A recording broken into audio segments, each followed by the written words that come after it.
राम राम सभी को। मैं सेल्फ नवीन कुमार और एक कंपनी जो कि कपड़े बनाने का काम करती है और मोस्टली जो जीन्स बनाने के सेगमेंट में ज़्यादा काम करती है, वो कंपनी स्टॉक मार्केट से और पैसे उठाने की कोशिश कर रही है। कंपनी का नाम है मित्तल लाइफ स्टाइल। अब इसमें पहले सबसे बेसिक डिटेल्स देख लेते हैं राइट इश्यू की, क्योंकि राइट इश्यू के थ्रू ही कंपनी और पैसे उठाने की कोशिश करती है। तो यहाँ पर जो ये कंपनी 2005 के अंदर में शुरुआत की गई थी और ये कंपनी जो अब मार्केट से पैसा उठाना चाह रही है जो कि 30 करोड़ रुपए है। और यहाँ पे कंपनी जो एक्स्ट्रा शेयर्स जो उठा रही है वो 2 रुपये पर शेयर के हिसाब से आपसे चार्ज करने वाली है, और हर 2 शेयर्स के ऊपर में एक एक्स्ट्रा शेयर्स कंपनी जारी करने वाली है। और जो एक्स्ट्रा शेयर होगा उसका प्राइस कितना है, 2 रुपये पर शेयर। अब यहाँ पे दिक्कत ये है कि 2 रुपये पर शेयर रखा तो है, बट आज के दिन जो स्टॉक मार्केट में प्राइस चल रहा है ऑलरेडी कंपनी के स्टॉक का, वो है 2 रुपये 15 पैसे। तो यहाँ पर कुछ खास डिस्काउंट दिख नहीं रहा है। दूसरी चीज़, तो अब जो मोस्टली किया जाता है, यूजुअली क्या होता है कि जब स्टॉक मार्केट में प्राइस वही चलता है और जो राइट इशू में कंपनी नए शेयर जारी करने वाली है उसका भी प्राइस अगर उसके आसपास में ही है, तो ऐसे केसेस में कंपनियां इंतज़ार करती हैं कि जो स्टॉक मार्केट में जो प्राइस चल रहा है वो ऊपर चला जाए, उसके बाद में कंपनी रिकॉर्ड डेट वगैरह जारी करे। तो अभी अगर देखा जाए तो कंपनी ने कोई रिकॉर्ड डेट वगैरह जारी नहीं की है यहाँ पर। सो अगर आपको रिकॉर्ड डेट की लेटेस्ट अपडेट चाहिए तो हम लिंक दे देंगे डिस्क्रिप्शन के अंदर, आप उस पर क्लिक करते ही डायरेक्ट पेज पे पहुंच जाओगे जहां पर आपको लेटेस्ट इन्फॉर्मेशन मिल जाएगी। अब यहाँ पे एक तरीका तो होता है कि इंतज़ार करें, दूसरा तरीका होता है कि स्टॉक मार्केट का जो प्राइस होता है उसको पुश कर दे ऊपर और बाद में रिकॉर्ड डेट वगैरह सब कुछ निकाल दे। क्योंकि यूजुअली अगर प्राइस स्टॉक मार्केट में प्राइस अगर ज़्यादा रहता है, कम रहता है और राइट इशू में प्राइस ज़्यादा मांगा जाता है या फिर उसके आसपास मांगा जाता है, तो राइट इशू सब्सक्राइब नहीं करते हैं लोगों को और शेयर्स चाहिए ही नहीं। अगर उनको और शेयर्स चाहिए तो वो स्टॉक मार्केट से ही खरीद लेंगे। क्यों तुमसे खरीदेंगे अलग से फालतू में? स्टॉक में वो बैंक अकाउंट में जाओ, नेट बैंकिंग के थ्रू पेमेंट करो, ये करो वो करो, इतना लफड़ा कोई लेना पसंद नहीं करता। तो अब कंपनी के पास में 2 ऑप्शन है, या तो इंतज़ार करे या फिर पुश करे इस प्राइस को ऊपर जाने के लिए। नेक्स्ट, अगर यहाँ पर दूसरी चीज़ें हम लोग देखते हैं कि कंपनी यहाँ पर राइट इशू लेके क्यों आना चाहिए, तो उसका कोई पर्टिकुलर अभी तक रीज़न कंपनी ने बताया नहीं है कि क्यों और पैसों की ज़रूरत है। बट मेरे को अगर इनकी डिटेल्स देखते हैं यहाँ पर, तो मुझे लगता है पर्टिकुलरली वही working capital requirement. But working capital requirement की भी मुझे कुछ खास दिक्कत यहाँ पर दिखती हुई नज़र नहीं आ रही है, क्योंकि कंपनी के पास में कैश इक्विवेलेंट पड़ा है 557 लाख रुपीज़, और यहाँ पर ट्रेड पेएबल्स हैं 4 करोड़ रुपए, और साथ में ही बोरोइंग्स है 0.78 करोड़ की। तो ये बोरोइंग्स है शॉर्ट टर्म है तो इसी साल चुकानी है। सो यहाँ पे थोड़े बहुत पैसों की तो वर्किंग कैपिटल की भी रिक्वायरमेंट है। बट द थिंग इज़ कि कंपनी के पास में और भी लिक्विड एसेट्स पड़े हुए हैं, जैसे इन्वेस्टमेंट पड़ा हुआ है ये 10 करोड़ रुपये, जो कि कंपनी ने म्यूचुअल फंड में रखा हुआ है। सो म्यूचुअल फंड को तो कभी भी बेचा जा सकता है, राइट? तो म्यूचुअल फंड को कभी भी बेचो और बाद में और जो वर्किंग कैपिटल रिक्वायरमेंट है उसको पूरा करो। तो कंपनी के पास में वर्किंग कैपिटल की रिक्वायरमेंट तो कुछ खास है नहीं, बट स्टिल फिर कंपनी आईपीओ ये जो राइट इशू के थ्रू पैसे क्यों उठाने की कोशिश कर रही है, नोबडी नोज। नेक्स्ट, अगर देखते हैं हम लोग पहले कंपनी ने क्या क्या एक्शंस लिए, ताकि हमें ये पता चल जाए कि कंपनी की परफॉर्मेंस, कंपनी की जो सेल हो रही है या फिर मैनेजमेंट कुछ कर रहा है, तो उसकी हम पूरा डिटेलिंग में चर्चा करते हैं। देखो, कोई भी कंपनी की जब हम रिसर्च करते हैं तो उसमें 3 ही चीज़ें मोस्ट इंपॉर्टेंट होती हैं। एक तो ये है कि फ्यूचर के अंदर में कंपनी का सेल होने वाला है या नहीं, राइट? फ्यूचर में कमाने वाली है या नहीं। दूसरी चीज़ कि कंपनी की आज के दिन वैल्यू क्या है, एसेट वैल्यू क्या है। तीसरी चीज़ को उसका मैनेजमेंट कैसा है, राइट? 3 ही चीज़ें मोस्ट इंपॉर्टेंट होती हैं। सो वही अगर हमने पता कर लिया तो हमने कंपनी का सब कुछ पता कर लिया। अब उसी चीज़ को हम रीड करने के लिए हम कंपनी के सबसे पहले हम देख लेते हैं सेल, राइट? तो सेल यहाँ पर देखते हैं तो कंपनी की 2020 के बाद में कंटिन्यूसली डिक्रीज हुई, बट 2023 में 2024 में फिर से इंक्रीज आना स्टार्ट हो गया है। But still there is one more thing कि कंपनी का जो स्टार्ट तो हो गया है, बट रेवेन्यूज है यहाँ पर, नेट प्रॉफिट जो निकल के आ रहे हैं वो मोस्टली निकल के आ रहे हैं अदर इनकम से। यहाँ पर अगर आप लोग देखते हैं अदर इनकम 26 लाख की, यहाँ पर 1.5 करोड़ की अदर इनकम, मोस्टली यहाँ से इनकम आ रही है और पहले भी यहीं से आ रही थी, राइट? सो बेसिकली कंपनी जो ग्रोस रेवेन्यू है, ग्रोस प्रॉफिट है, वो कंपनी कुछ खास निकाल नहीं पा रही है अपने बिजनेस से। अब यहाँ पे कंपनी ये जो अदर इनकम है इसको दिखाने के लिए क्या कर रही है, बेसिकली यहाँ पर अगर देखा जाए तो कंपनी ने म्यूचुअल फंड में इन्वेस्टमेंट कर रखा है। तो जब भी कंपनी को अदर इन्वेस्टमेंट या फिर अदर इनकम दिखानी पड़ती है, अपने नेट प्रॉफिट्स को बढ़ाना होता है, तो क्या करती है म्यूचुअल फंड एक म्यूचुअल फंड को बेच देती है और दूसरा म्यूचुअल फंड खरीद लेती है। तो वहाँ पे वो प्रॉफिट क्या होता है म्यूचुअल फंड का, बुक हो गया। तो बुक होते ही क्या होता है कंपनी को नेट प्रॉफिट दिखाने में आसानी हो जाती है और इन्वेस्टर्स को ऐसा लगता है कि कंपनी प्रॉफिट कमा रही है, बट एक्चुअली कंपनी ने जो इन्वेस्टमेंट कर रखा है वो सेफ म्यूचुअल फंड्स में कर, मान लेकर चलो एफडी कर रखी है, तो ऐसा समझो कि एफडी तोड़ा देती है और उसमें से प्रॉफिट जो निकल के आता है वो दिखा देती है इन्वेस्टर्स को, हमने देखो प्रॉफिट कमाया है, और वापस म्यूचुअल फंड में एफडी करवा देती है।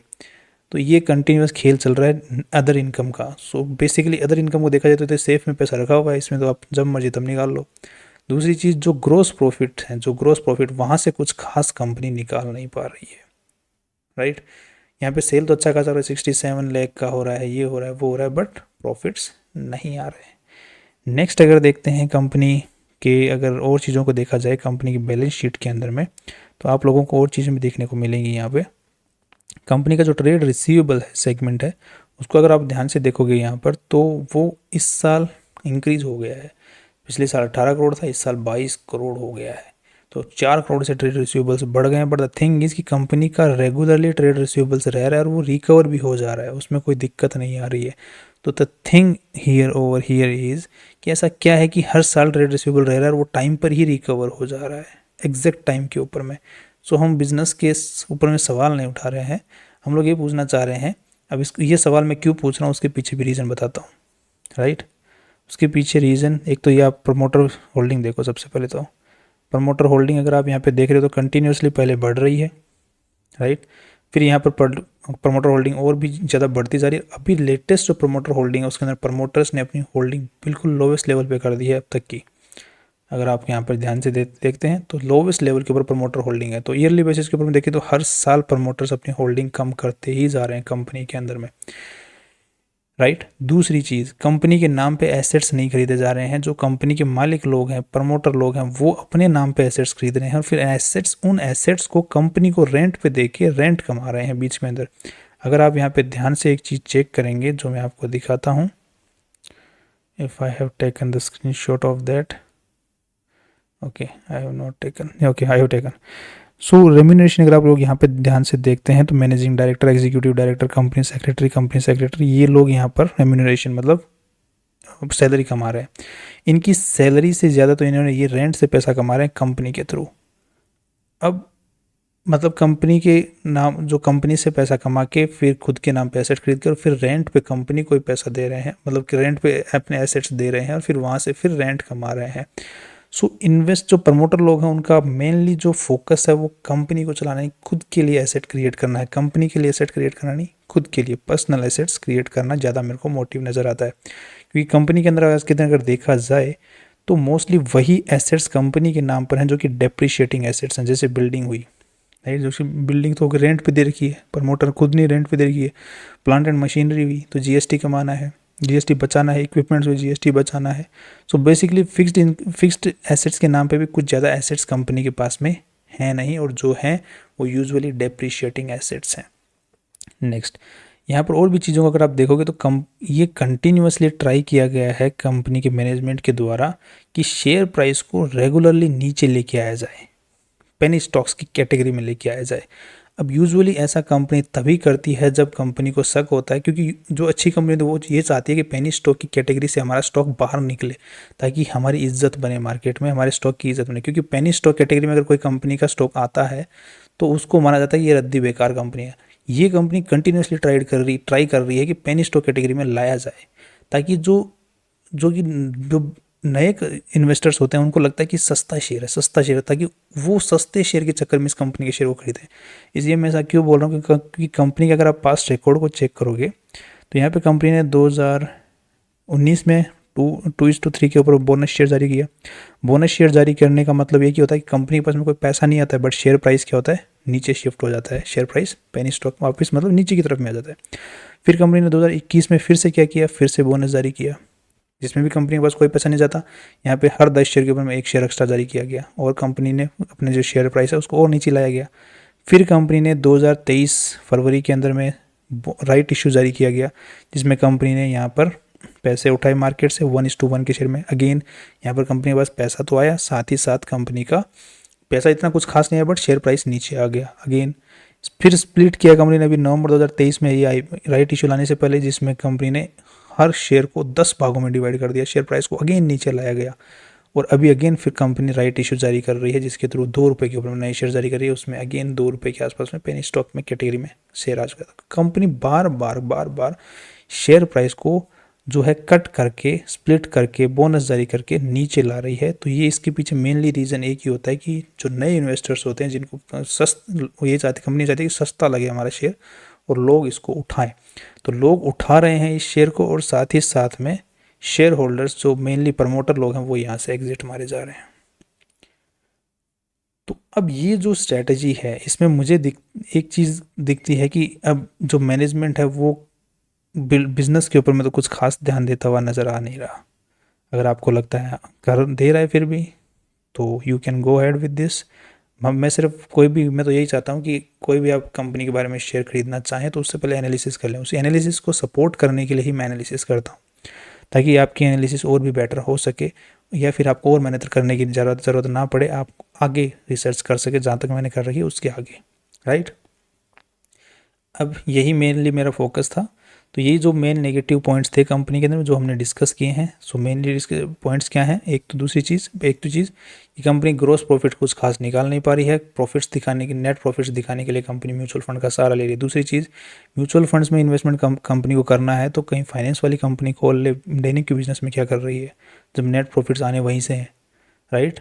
तीसरी चीज़, कंपनी कंटिन्यूसली शेयर प्राइस को नीचे क्यों लेके आना चाह रही है। चौथी चीज़, प्रमोटर्स कंटिन्यूसली एग्जिट क्यों मार रहे हैं, स्टॉक में से एग्जिट नहीं मार रहे हैं, वो शेयर होल्डिंग कम कर रहे हैं अलग अलग तरीके से अपना के।